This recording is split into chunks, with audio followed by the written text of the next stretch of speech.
The Creation of New Structures by Benjamin Krem's Master.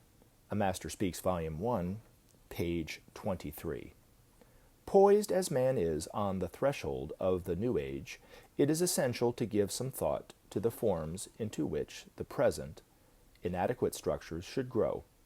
To ensure that the changes proceed in the desired direction of greater social justice and eventual brotherhood, we would do well to look closely at the means whereby these conditions may be achieved.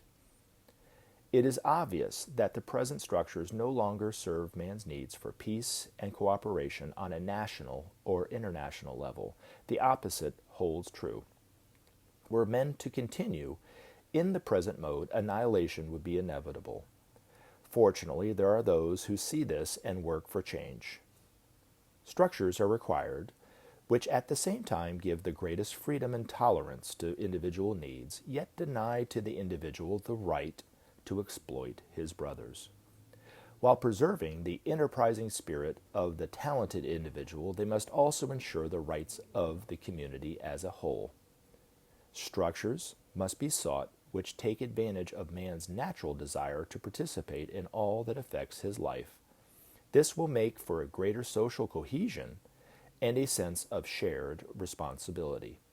The present political party systems are clearly inadequate to provide for this participation and must give way to other forms of representation. This holds as true for the democratic West as for the communistic East. Envision a process whereby more and more each man or woman becomes engaged in the making of decisions on the level of community affairs, calling on the untapped potential of millions. A transformation of social life can quickly take place in an orderly and responsible manner. Participation is the keynote, for only through such participation can each one identify with and work wholeheartedly for the communal goal. In this way, social and group responsibility will be inculcated. The present unhealthy antisocial attitudes born of a fragmented and unjust society will fade away like mists before the heat of the sun.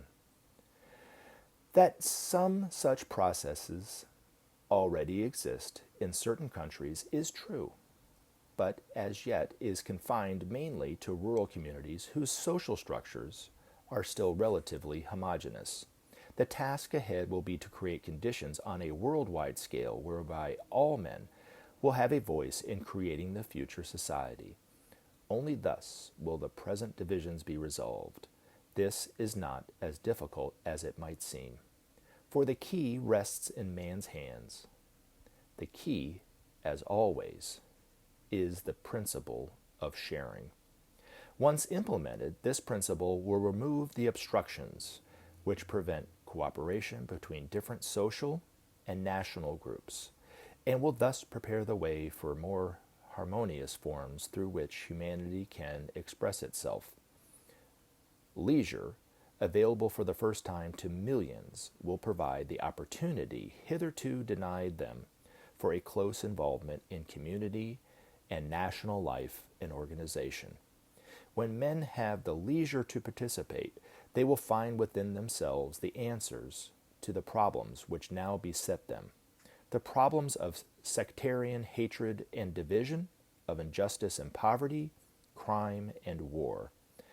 Not all men will welcome at first the changes which must take place, but in growing numbers they will come to see the wisdom of justice and shared responsibility, the only guarantee of harmony and peace, communal, national, and international.